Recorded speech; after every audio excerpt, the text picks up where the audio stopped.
Bem-vindo ao vídeo UX Design Tendências e Expectativas 2025, um vídeo pensado sobre os fenômenos do presente e do futuro nas áreas de Product Design, Service Design e, de uma forma mais abrangente, UX Design. Este fenômeno de antecipação de futuros e um olhar estratégico pode ser também definido como UX Strategy, ou seja, a estratégia com foco na área de UX Design. Sob essa perspectiva, pensamos este vídeo dos fenômenos que ocorrem em 2025. Este vídeo, então, foi pensado para você que gosta de antecipar o futuro e traçar tendências. Te convidamos a participar da discussão, seja com comentários no vídeo ou fomentando discussões em redes sociais.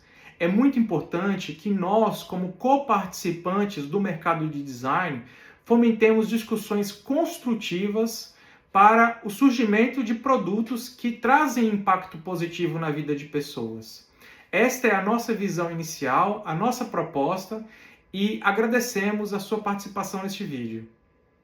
Meu nome é Luiz Rezende. Eu sou designer e já atuei como Head de Product Design em grandes empresas e projetos internacionais. Também sou fundador do UX Co, que é uma escola de design, meetup de design e consultoria. Já fizemos projetos nacionais e internacionais, recebemos mais de 20 mil pessoas nos eventos que discutem design, tanto em físico quanto online, e já temos mais de 1.000 alunos cadastrados na plataforma UXCO Pro, que fomenta o aprendizado online de designers. Com esta bagagem, acumulei algum conhecimento e me proponho a partilhar com vocês da minha visão acerca do futuro de curto prazo, de 2025 para frente, no nosso mercado de design. Sinta-se livre para debater, criticar, colaborar com a discussão, porque o seu ponto de vista é muito bem-vindo. Este vídeo se divide em 4 blocos. O primeiro fala do estado atual das coisas, como as operações de design estão focadas em métricas e na operação factual de construção dos artefatos de design. Em segundo lugar, falamos da possibilidade de estados futuros, da IA como gestora na vida das pessoas. Em terceiro, falamos da hibridização das disciplinas, onde ocorre um merge, ocorre uma junção entre cargos e responsabilidades nas operações de produto. E por último, falamos da necessidade dos designers como pensadores, a inteligência natural antes da inteligência artificial. Dessa forma, acreditamos aqui no UXCO que consolidamos uma visão sólida para 2025 e conseguimos abordar com maturidade o tópico de UX Strategy e UX Design para este ano. Por que, então, ter uma visão estratégica, observar tendências e expectativas? Em primeiro lugar, nós não prevemos o futuro. Nós observamos as tendências e nos preparamos para moldá-lo. Nós tomamos a vanguarda e, conforme as tendências, nós criamos o contexto para que esse futuro aconteça, para que esse futuro floresça. Dessa forma, deixamos de apenas responder às tendências, deixamos de ser apenas impactados pelo que acontece no nosso ecossistema de trabalho e passamos a estar na vanguarda. Passamos a ditar as tendências, passamos a construir o contexto em que essas tendências acontecem e florescem. E através de testes com usuários, conseguimos observar quais delas vão florescer, quais delas vão morrer. Um exemplo prático é o metaverso, que aconteceu alguns anos atrás como um hype e não floresceu. E isso foi um tema discutido aqui no UXCO, porque o custo de implementação era muito alto. Não é necessariamente o tipo de realidade virtual que vamos observar no futuro, ou pelo menos no futuro de curto prazo. Mas inteligência artificial já é uma realidade. Nós podemos observar a inteligência artificial como uma tendência concreta e podemos começar a discuti-la. Então, Observar tendências e expectativas, traçar uma estratégia de UX com base nas pessoas ou personas com as quais trabalhamos, tem a ver com criar o contexto para que o futuro floresça. É estarmos na vanguarda. E melhor do que apenas observar o futuro acontecer é construí-lo. E essa é a melhor coisa que podemos fazer num ambiente de incertezas.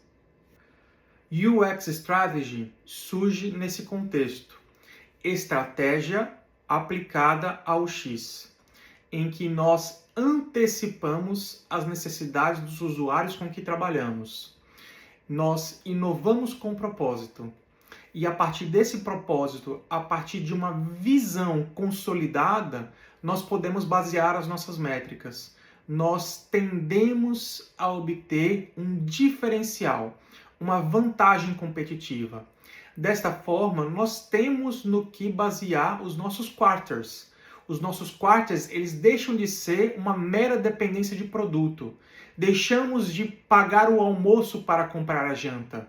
A gente não vive mais de números de quarter, mas a gente começa a trabalhar OKRs ou sistemas mais robustos que têm a ver com a personificação do nosso usuário, as nossas personas.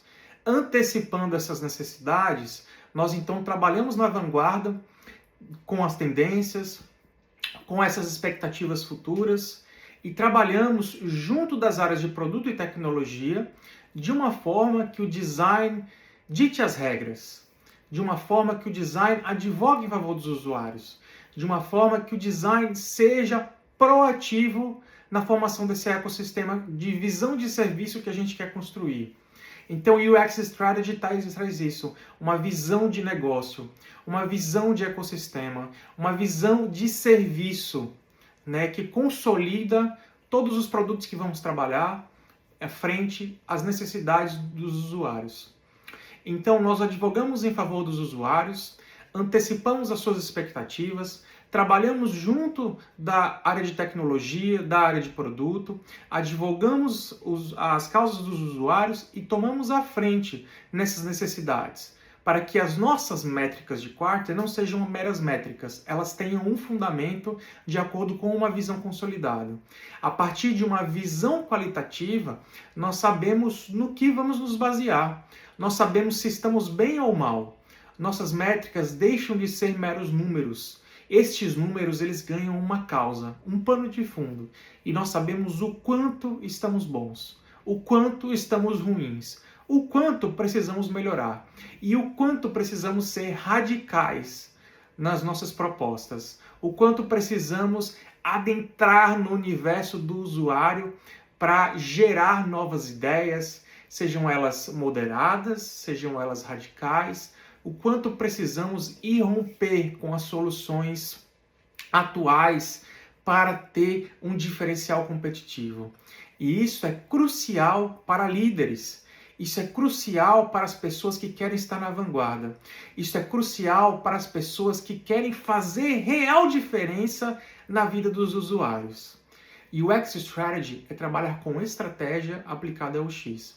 Então, nós trabalhamos com diferenciais competitivos e nós trabalhamos também em moldar as empresas que têm liderança de custo total para que elas pensem no usuário, para que elas tenham algum diferencial também, para que não seja só custo, mas que elas consigam ter diferenciais de produto em algum nível. Então, o UX Strategy trata de trazer esta visão de negócio para os nossos usuários, antecipar tendências, antecipar comportamentos, antecipar tecnologias, envisioná-las no contexto dos nossos usuários e traçar um plano estratégico nos quais serão baseadas as nossas métricas. Este é apenas um pano de fundo, mas UX Strategy é uma disciplina necessária para qualquer pessoa que obtém algum nível de senioridade, para qualquer pessoa que obtém algum nível de liderança, para qualquer pessoa que, pensando soluções, quer fazer a diferença, quer ter um diferencial competitivo. Nesse primeiro momento, vamos falar do estado atual das coisas. Como as coisas estão considerando o mês de maio de 2025? Basicamente, temos duas áreas de destaque dentro do design. Temos Design Ops e métricas. Por que isso? Basicamente, depois do surgimento dos smartphones, tivemos o despontar das App Stores, da multiplicidade de aplicativos, das soluções AR e VR surgindo agora com a quarta revolução industrial, tokenização, inteligência artificial, várias outras tecnologias. Nós tivemos um amadurecimento na produção de aplicativos, na produção de plataformas e na produção de soluções digitais. Então, como consequência da maturação, as empresas exigem maturação em processos. Os processos de design não são mais novos, eles não são tão experimentais. Já espera-se uma certa maturidade. Já espera-se que, se você não for produzir um novo design system, você pelo menos vá adaptar um que já existe com elementos de branding. A gente traz para a nossa realidade processos já estabelecidos. E o que se espera desses processos estabelecidos é maturidade. Então, eleva-se o nível e a área de Ops, de operação em design, ganha destaque. É dentro desse contexto que nós estamos em 2025 e nós passamos a fazer as nossas discussões iniciais. Então, em primeiro lugar, as equipes de produto e de serviço estão amadurecendo. Passamos a pensar pessoas, processos e desenvolvimento. Como escalar design? Como pensar design com escala e usar as ferramentas disponíveis, que pode ser um Figma, mas pode ser um papel. E hoje em dia, com a inteligência artificial. Como escalamos design? Como pensamos design operando em uma equipe de produto? Cada empresa terá seu próprio ecossistema. Cada empresa terá sua própria operação. Cada empresa encontrará um lugar para o design e necessariamente está atrelado também à maturidade dos designers, sua capacidade de comunicar métricas. Porque a partir do momento que existe uma governança dos processos de design e uma consequente maturação, exige-se métricas. Por isso, o uso de métricas está crescendo. Os designers passam a comunicar negócio. Algo que antes era esperado de um designer sênior, passa a ser esperado de todos os designers. Como o design comunica impacto? Sabemos que bom design é bom negócio, porque design, na forma de projeto, impacta os negócios, visa resultado. E isso tem sido uma crescente demanda para os designers. Isso tem sido uma crescente demanda das organizações para justificar contratações e equipes nas operações de produto. Acontece que as equipes são muito caras de manter. Tecnologia é caro, produto é caro, design é caro, sob o ponto de vista de custo, mas design traz resultado. Então, a melhor forma que os designers têm encontrado e que se tem estabelecido uma operação de design é saber comunicar este resultado, saber comunicar métricas. Mas, além de isso, deixar de ser um referencial, um diferencial em relação à senioridade dos designers, passa também a ser uma expectativa das organizações. Manter as operações enxutas, apenas com aquilo que comunica impacto, apenas com aquilo que gera impacto. Então, comunicar métricas tem se tornado essencial para a manutenção dos cargos de design. As necessidades de mensuração vêm da necessidade de eficiência nos processos de design, porque o dinheiro que antes estava disponível até meados de 2020 não está mais disponível. Requer-se governança, requer-se um maior entendimento de onde o dinheiro está sendo gasto e qual é o retorno que os investimentos têm, ou seja, o ROI, Return of Investment. Designers agora precisam justificar o gasto, precisam justificar o seu investimento. E as coisas se tornam um pouco difíceis Porque o design está comumente permeado em áreas de produto, ou dentro de áreas criativas, ou junto ao marketing, e fica difícil comunicar impacto diretamente do design e não de uma equipe de produto, e não de uma equipe de tecnologia. Por isso, as comunicações de impacto, elas tornam-se comunicações de equipe, porque a pensar a problemática está junto de outras equipes. Designers, mais do que nunca, precisam se destacar, usando a mente, o raciocínio e sabendo elencar fatores humanos e comportamentos humanos que são fatores determinantes para o uso de produtos. Em outras palavras, o amadurecimento de uma área de design ops ou de operação de design é um reflexo do amadurecimento dos designers em operações. Ou seja, designers passam a comunicar métricas. E isso não é mais um diferencial, vem como uma exigência, uma premissa dos próprios negócios, que querem saber se design realmente traz resultado. Tendo isso em vista, designers têm que saber ler dados, têm que saber comunicar suas decisões com base em dados. Isto é um referencial também que vem do pensamento de produto, mas a problemática humana, ou pensar humanidades com base em fatores humanos, é advinda do design, do pensamento design moderno desde o início do século XX.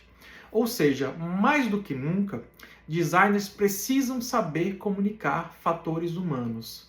E cliques, analytics, dados quantitativos que vão basear as decisões que tomamos nos produtos digitais.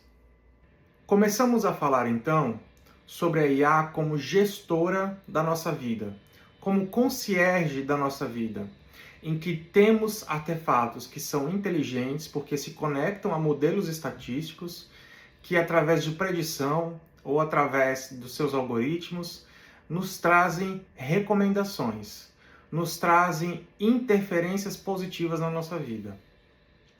Para começar, precisamos entender que a IA já é uma realidade, porém é pouco explorada.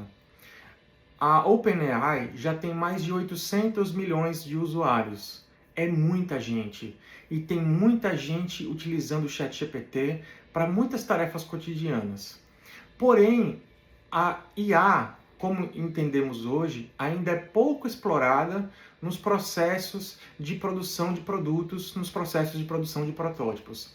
Ainda estamos explorando as possibilidades, ainda queremos entender como a IA acelera o nosso processo. E estamos falando de melhoria e aceleração, não de revolução. Então ainda precisamos entender como o Design Ops, que falamos que é um estado atual das coisas, tem interferência com o IA. Essa é a temática dos últimos 2 anos, desde 2023, quando tivemos uma maior popularização da IA. Entendemos então que é necessário repensar o Design Ops por uma necessidade de eficiência. Mas como será que a IA se comportaria se pensarmos revolução, se repensarmos os processos? As empresas podem estar felizes com esse novo tipo de pensamento, se pensarmos revolução, mas porque isso significa pensar mais coisas com menos recursos, ainda seria atrelado à questão de retorno de investimento. Mas podemos pensar revolução para produtos de uma outra forma, que seria como melhor explorar as possibilidades da inteligência artificial na vida das pessoas. E este é o intuito futurístico desse vídeo. Este é o intuito de repensar como a IA permeará a vida das pessoas no dia a dia. A ideia inicial é que a IA será como uma concierge para as tarefas cotidianas. Nós tiramos esse pensamento de que serve apenas para a aceleração de processos de produto ou de serviços e repensamos a IA permeando a vida das pessoas no dia a dia para tarefas cotidianas. A partir do momento que nós temos inteligências, modelos estatísticos, algoritmos funcionando em favor de parecer uma inteligência, a gente começa a repensar como essas inteligências se atrelam ao dia a dia das pessoas, às tarefas cotidianas que a gente tem, tanto para modificar tarefas que já existem ou para criar tarefas novas. Então nós já estamos pensando um fervilhar sobre essas tarefas novas nas questões criativas, como criar diferente, como ter opções, ainda no modelo de aceleração. Mas vamos pensar esse modelo transformacional para a vida do dia a dia das pessoas. Vamos trazer um exemplo prático. Então, com um exemplo prático. Se tivermos um e-commerce tradicional, ele lida com cross-sell e upsell e recomendações de venda a partir dos produtos selecionados. Então, se você entrar na Amazon agora e escolher um livro, provavelmente na página terá uma seção com as pessoas também estão escolhendo esses outros livros, ou escolha mais 2 livros e leve um combo, receba um desconto. As pessoas utilizam artefatos tecnológicos para tentar vender mais, a partir de uma recomendação que já existe. Eu já entrei na página do livro, eu já estou fornecendo contexto a partir da minha navegação. Então, a partir do contexto da minha navegação, o site entende onde eu estou e me recomenda, de uma forma burra, de uma forma que não é inteligente. É um link que parte de recomendação a partir da página que eu estou. Muito simples. A partir do momento que temos agentes de IA, as coisas mudam. Eu passo a usá-lo como um motor de busca, como um concierge, em que eu posso dizer: ei, eu estou lendo esse livro, eu gostei desse livro, quais outros livros você me recomenda? E o IA responde. Ou então eu posso dizer: quero estudar tal assunto. O que você tem a me dizer sobre isso? Já recebo novas informações vindas de uma própria plataforma de IA. Posso perguntar por livros, por artigos, e essa IA vai me recomendar artefatos. O contexto, então, é a minha requisição. Eu tomei a iniciativa de pedir a essa IA por recomendações. No primeiro modelo, no primeiro passo, a navegação é contextual. O site entende a página que eu estou de uma forma burra, recomenda livros. A IA, no caso, depende da minha inserção. Eu coloco um input, uma frase de que eu estou lendo ou quero ler sobre um determinado assunto e ela me dá uma resposta. Mas temos também um terceiro nível, que é a IA Concierge, que é a IA que de alguma forma é alimentada por esse contexto, que de alguma forma entende e sabe o que eu estou aprendendo ou o que eu quero aprender. Nesse sentido, a IA me faz recomendações, que podem ser livros, artigos, atividades, mas entenda, o contexto muda. Eu não necessariamente precisaria acionar essa IA para dizer qual é a minha intenção. A IA, de alguma forma, já entenderia a minha intenção e seria uma interferência no meu cotidiano. Ela viria como uma recomendação. Então, o grande desafio é pensar como estruturar esses modelos contextuais para a IA com o mínimo possível de interferência das pessoas. Como fazer a IA entender que quero aprender um determinado assunto sem necessariamente fazer uma requisição. Um outro exemplo trata de fintechs, de bancos digitais. É muito comum em aplicativos digitais de bancos você entrar e ter algum gadget, alguma feature que você pode agendar pagamentos. Ou o banco tenta se antecipar e colocar para você agendar sua luz, sua água, seu aluguel. E agende os pagamentos, programe seus boletos. Essa é de uma forma em que o banco depende do input das pessoas. Ele depende que eu faça uma programação. Ele no máximo consegue entender que um boleto foi gerado no meu CPF, mas ele não sabe se eu quero pagar esse boleto. Ele não sabe se é um golpe, ele não sabe se foi uma compra factual. É um modelo ainda burro, no sentido de modelos estatísticos, probabilísticos para minha compra. Então, passamos para a lógica da IA Concierge. A IA Concierge não necessariamente depende disso. Ela entende como eu devo gastar. Ela entende se eu quero economizar. Ela entende o tipo de vida que eu quero levar. E ela consegue me recomendar. Olha, pelos seus gastos, eu recomendo que você não saia para jantar mais do que uma vez por semana. Ou mais do que uma vez durante essa semana. Aí a Contextual interfere no dia a dia das pessoas com recomendações. Ela pode, quem sabe, até bloquear o meu saldo. Quem diria? Mas a ideia aqui não é pensar problemáticas para a vida das pessoas. São as possibilidades quando a gente traz um elemento contextual para a vida delas. Então, como a IA entenderia quais são os meus objetivos com o dinheiro? Os meus objetivos com o dinheiro, se eu ganho pouco dinheiro, pode ser sobreviver durante o mês. Pode ser identificar os preços dos mercados em algum banco de dados digital e entender onde que são as compras mais baratas para eu comprar. Pode ser preparar em um misto de mercados compras diferentes e fazer as compras para mim. Aí já estamos falando de automação, de conexão, de IoT, mas em termos de IA, a IA entende o contexto em que eu estou no momento da minha vida e me faz recomendações proativas. Num segundo nível, a gente ainda depende da requisição. O banco pode perguntar: olha, vamos fazer um teste de perfil, vamos entender seu perfil de investimentos, de acordo com os gastos que você tem durante o mês, essa é a sua média de gastos por dia, esses são seus hábitos, é nesses lugares que você gasta, e daí a gente vai fazer uma modulação para pensar qual seria a melhor indicação de gastos. Isso ainda dependeria dos meus inputs. Mas a IA contextual, ela entende as minhas intenções. De alguma forma, ela pode captar dados através dos meus hábitos.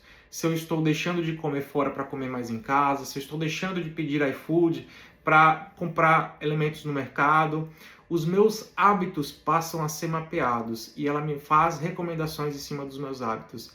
A IA Concierge consegue entender os fenômenos que estão circundando a minha vida e as minhas intenções. No máximo, ela pode perguntar se é este mesmo caminho que eu quero seguir. Ela pode pedir uma confirmação. Mas aí uma IA realmente inteligente, que atua com concierge, que interfere na vida do dia a dia das pessoas, entende o contexto nos quais as pessoas estão vivendo. Uma outra forma é pensarmos isso para viagens. Então hoje dependemos de Booking, Decolar, de hotéis. Nós fazemos reservas de passagens aéreas, compramos hotéis, tudo em um só site, tudo em uma só solução. E o que essas soluções fazem é oferecer passeios. Então eu posso comprar uma reserva de avião mais hotel e o site me oferecer um passeio pela cidade, um passeio turístico, um passeio num parque aquático. E seria a forma, o cross-sell, o upsell, seria a forma que o site tem de poder oferecer serviços. Seria a forma burra que, de alguma forma, não utiliza modelos estatísticos ou preditivos para oferecer coisas para as pessoas. No segundo nível, passa a ser mais inteligente, utiliza modelos estatísticos. Num terceiro nível, de alguma forma, a IA pode estar conectada aos meus serviços de localização do celular, pode estar conectada às minhas redes sociais, aos meus stories e se tornar estritamente contextual. Ela entende que eu me locomovi muitos quilômetros, ela vê os meus stories postando pratos ou postando na praia, ela entende que eu estou passeando e ela me faz recomendações. Ela já entende o meu modelo de gastos conforme os aplicativos de banco, ela já sabe o quanto eu posso gastar, ela sabe onde eu estou de acordo com os serviços de localização, ela sabe se eu estou passando numa praia e ela consegue me fazer recomendações de locais para comer, de locais para visitar. Ela consegue interferir no meu roteiro de viagem de forma proativa e não requisitada. Então, seria uma outra problemática perguntar se a gente quer que a IA atue na nossa vida de forma não requisitada. Mas pense um pouquinho nas possibilidades. Como a IA, de repente, pode se tornar uma parceira para modelar uma viagem, para modelar um ambiente financeiro, para modelar um ambiente de consumo, para modelar um e-commerce. As nossas relações com produtos, elas começam a mudar porque a IA começa a ganhar contexto e interferir na nossa vida. Nesse caso, eu falei de conexão com redes sociais e conexão com serviços de localização.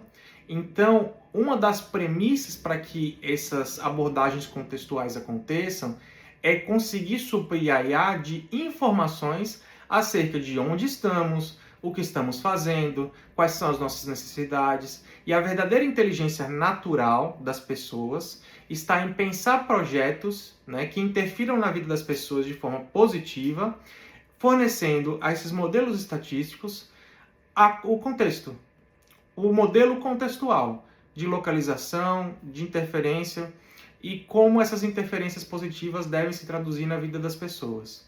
Então imagine uma IA conectada aos seus stories, conectada ao seu sistema de localização, que sabe onde você está, o que você gosta de compartilhar. Eu não estou falando aqui de um modelo como o TikTok, que utiliza dados em massa para entender hábitos e o que você gosta. Não é sobre isso. Eu estou falando de um sistema mais inteligente, que através do que você utiliza, do que você compartilha, de onde você anda, consegue entender hábitos personalizados e não hábitos de massa. Dessa forma, a IA deixa de ter apenas um processo de automação ou de aceleração. Ela se torna transformacional para a vida das pessoas. E podemos começar a questionar quem seria capaz de fazer algo tão contextual, já que depende de conexões com elementos de localização, com redes sociais. Seria por acaso uma rede social, como o Facebook, que detém o WhatsApp e o Instagram? Seria talvez uma Apple ou uma Samsung que detém o hardware, que conseguem produzir os celulares em que utilizaremos? Será que seria uma OpenAI que já desponta em serviços de inteligência artificial? Quem exatamente tomaria a frente para fazer esses modelos? Nós ainda não sabemos, mas nós podemos nos antecipar e repensar as soluções que estamos produzindo.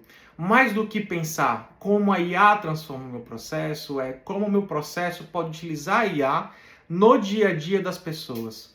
Como ela pode utilizar os serviços de localização dos celulares, se cercar de contexto e assim ter uma interferência positiva na vida das pessoas. Isto é o que vai fervilhar neste momento. Isto é onde devemos estar preparados. Como devemos pensar em soluções? Soluções de IA que realmente fazem sentido para o dia a dia das pessoas, que realmente trazem alguma utilidade. Lembre-se, nós pensamos nesses quesitos, pensamos em utilidade, usabilidade, experiência de marca e precisamos mais do que nunca tornar as coisas úteis. Como a IA torna-se útil para a vida das pessoas. Com este panorama, entendemos então que a IA já é uma realidade, mas ainda é pouco explorada. Ainda existem muitas oportunidades de cercar a IA de contexto e trazer interrupções para o dia a dia das pessoas. Imagine o Jarvis, que é a IA do Tony Stark no Iron Man, no Homem de Ferro. Ela era uma IA que dependia da interferência do Tony, porque o Tony precisava acioná-lo, precisava dizer Jarvis e o Jarvis respondia. Estamos falando de um outro tipo de IA, uma IA que entende o contexto e interfere sem ser requisitada. Uma IA um pouquinho mais inteligente do que temos. E vocês entenderão que essa inteligência ela não depende estritamente da IA, mas como esses agentes de IA são modelados e são propostos. Então depende da inteligência natural antes da inteligência artificial. Pensamos então IAs que trazem experiências personalizadas, IAs que juntam-se com soluções já existentes para torná-las realmente inteligentes. E isso só acontecerá a partir do momento que a tecnologia desaparece no nosso dia a dia. Ou seja, ela torna-se tão presente no nosso dia a dia que a gente já não distingue usar ou não usar a tecnologia. Ela já está presente fazendo interferências na nossa vida. A IA então se torna uma governança da nossa vida, das nossas intenções, do nosso querer, e surge como um parceiro, como uma ajuda para que alcancemos os nossos objetivos. Como tendência de curto prazo, temos também a hibridização de disciplinas, em que profissionais de produto, design e tecnologia utilizam ferramentas de inteligência artificial para criar features inteiras, funcionalidades, que podem ser do texto ao código, do texto para a funcionalidade ou de uma imagem para a funcionalidade. Desta forma, acelera-se a prototipação, acelera-se o processo de criação e requer-se uma maior curadoria. Tivemos como tendência o surgimento do Product Designer, o surgimento do Product Manager, tivemos o surgimento do cientista de dados. Todas essas pessoas abordam problemas com o usuário ao centro sob uma ótica diferente. Então temos múltiplas pessoas pensando sobre problemas. Temos pessoas pensando como resolver problemas reais dentro do produto, sejam ele quantitativo, sejam ele qualitativo, e começam algumas discussões. O que antes era o designer deve saber codar, torna-se como o designer pode utilizar IA para criar gadgets completos. Como o designer pode utilizar IA para criar componentes de um design system no código e assim acelerar o front-end. Como designers podem criar e modificar o seu processo utilizando inteligência artificial. Dessa forma, ocorre um borrão nos limites entre as disciplinas e as disciplinas começam a se tornar cada vez mais colaborativas. Com a IA, podem haver meetups colaborativos ou reuniões colaborativas, em que múltiplas disciplinas se juntam para co-criar, para criar artefatos novos, em que a necessidade passa a ser a curadoria destes códigos ou destes artefatos. A necessidade de curadoria surge na medida que as ferramentas de IA tornam-se copilotos criativos, que ajudam os profissionais a criarem novos artefatos. Dessa forma, ainda é preciso um ser humano para poder analisar o código e dizer se é válido, ou seja, é necessário uma auditoria do código. Ainda é necessário um ser humano designer para analisar o protótipo e checar se ele obedece boas regras de usabilidade. Ainda não sabemos o quão rápido será para a formulação de protótipos que já obedecem boas regras de código ou boas regras de interface. Será que isso vai acontecer? Não sabemos. O importante é que ocorre uma super especialização, em que os cargos atuais se tornam mais seniors e mais dedicados à auditoria dos artefatos criados com IA, em que a IA são pilotos criativos. Então podemos ter pessoas que criam os artefatos, mas teremos também esses detentores de cargos que analisam e aprovam os artefatos, ou reelaboram os artefatos de forma que eles estejam adequados para o uso. A IA, no estado atual, ainda propõe soluções, mas não as resolve por completo. Então teremos esses cargos de especialistas que fazem auditoria dos artefatos criados por IA, ou então utilizam esses artefatos criados por IA como insumos de criação e reelaboram os artefatos, ou seja, a IA se torna um copiloto criativo. Ela ajuda a criar, ela ajuda a ter ideias. Técnicas de few shots podem ajudar nesse processo, em que você alimenta a IA com algumas ideias e pede para ela trazer ideias contrastantes ou ideias adicionais que não foram pensadas no processo. Dessa forma, o processo de design como um todo é enriquecido. Desta forma, permanece o que foi proposto pela UX Collective no site de Tendências 2025, em que estávamos indo de um bom design para uma organização política, que envolve questões políticas para fazer a criação. Permanecemos nesse estado, Porém, agora temos a IA como aliado e copilota criativa, ou seja, esse estado de organização política ele surge como uma resposta do nosso amadurecimento e das ferramentas que estão hoje disponíveis para serem nossas copilotas.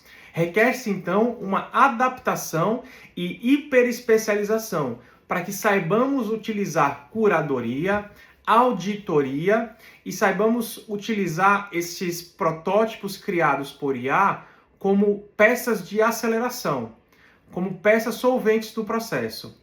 Isso não anula a nossa capacidade de pensar criticamente, que é onde mora o maior perigo. E por isso vamos abordar esta tendência permanente sobre designs pensadores.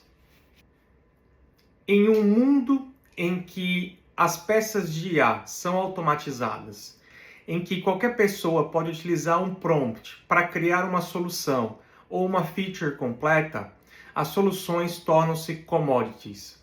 Dessa forma, o diferencial é a nossa capacidade de pensar, como sempre foi. É a nossa capacidade de análise crítica dos elementos que temos à nossa mesa. É a capacidade de coletar elementos de pesquisa, de poder fazer uma etapa de framing em que se pensa criticamente sobre elementos que não estão tão óbvios. Então, designers pensadores são uma tendência porque a análise crítica e a inteligência crítica serão fatores essenciais. Isso vai muito além do prompt. Antes de inteligência artificial, precisamos ter inteligência natural. Ainda que utilizemos a IA com prompts, existe uma pessoa por trás que está desenhando esse prompt. Existe uma pessoa por trás que pegará os resultados que essa IA forneceu e fará uma auditoria para checar se está qualitativa, para checar se tem um nível de qualidade o suficiente.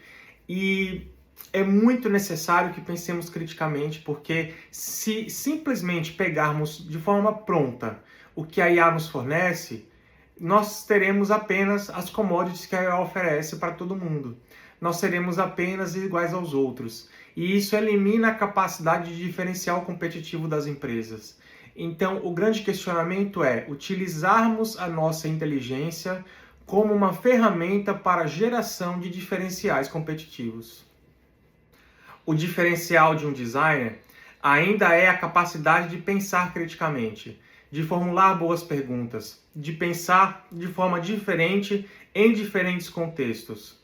Dessa forma, esta habilidade será ressaltada em um mundo em que todo mundo consegue, através de um prompt, gerar uma feature, através de um prompt, gerar um produto. Se as features se tornam commodities e os produtos se tornam commodities e qualquer pessoa pode fazer isso de forma acelerada, qual é o diferencial? A capacidade de pensar criticamente, a capacidade de gerar soluções inovadoras, muito além da atual capacidade da IA. Então, a IA é usada como copilota criativo. E descobrir como utilizar a IA como uma copilota criativa para que as ideias críticas do time consigam sair do papel é um fator de diferença, é um fator de diferencial. Porque é possível copiar a IA, é possível copiar os prompts, mas não é possível copiar a cabeça das pessoas que estão gerindo o produto. E mesmo que trabalhemos de forma colaborativa, cada uma das pessoas terá o seu papel. O cientista de dados tem seu papel, o head de produtos tem seu papel, e o gestor de design, que pode ser um designer sênior, ele também tem o seu papel. Pensar criticamente em elementos do usuário, conectar esses elementos do usuário com elementos de negócio, saber traduzir isso em métricas e ir além da métrica. Ter uma visão coesiva, uma visão de serviço, consolidando o porquê estamos fazendo esse produto, para quem estamos fazendo esse produto e saber basear as métricas. Assim, deixamos de ser papagaios de métricas e nos tornamos verdadeiros designers que têm uma visão coesiva, um UX strategy por trás daquilo que fazemos. Isto será diferencial mais do que nunca, porque qualquer pessoa conseguirá produzir uma feature através de um prompt. O que se torna diferencial, então, é como a gente faz, na capacidade de poder gerar a solução e o que a gente consegue extrair dela. A gente trabalha com reformatação e reformulação, e análise crítica será essencial. Desta forma, consolidamos o nosso entendimento. A IA já é uma realidade, mas ainda é pouco explorada.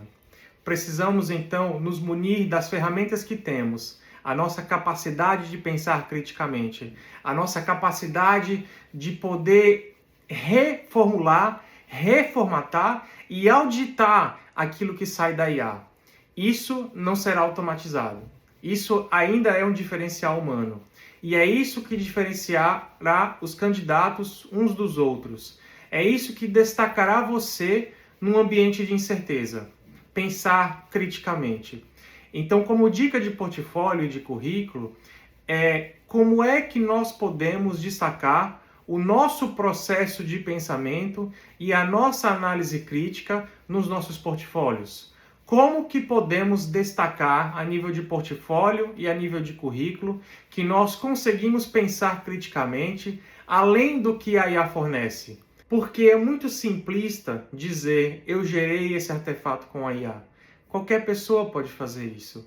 Mas o que extraímos, o que filtramos, reformatamos, auditamos e fazemos algo totalmente diferente, isso será inovador. Então, fica este conselho: inteligência natural antes de inteligência artificial. Permaneça nesse conselho que você vai se dar bem. Isto consolida as temáticas que seriam abordadas no vídeo, que se trata do florescimento do Design Ops e das métricas como requisições atuais, a hibridização de disciplinas com o surgimento de ferramentas de IA e as pessoas umas fazendo coisas que antes eram apenas das outras. Temos a necessidade latente da IA como uma curadora ou uma concierge da gestão do nosso dia, interrompendo o nosso dia com elementos positivos e sugestionais, sem necessariamente depender de uma requisição humana. E, por fim, a necessidade de pensar criticamente, designers pensadores. Isso conclui nossa visão no Xcode sobre o 2025, sobre necessidades latentes, e entendemos que é um pano de fundo básico para que você, a partir de hoje, consiga pensar um novo currículo, um novo portfólio, quais cursos fazer, o que buscar, como se vender e se preparar para os desafios correntes e os desafios do porvir. Muito obrigado pela presença de todos. Meu nome é Luiz Rezende, sou fundador do Xcode, e o Xcode, mais do que uma consultoria ou uma escola, é uma comunidade em que podemos debater e levantar discussões como essa. Fique à vontade para me mandar uma mensagem, para me adicionar no LinkedIn. Sinta-se à vontade para levantar discussões acerca desse vídeo, para criticar, para elogiar. E é interessante que fomentemos essas novas discussões para que, num ambiente de certezas, nós construamos o futuro. Fiquem bem e até já!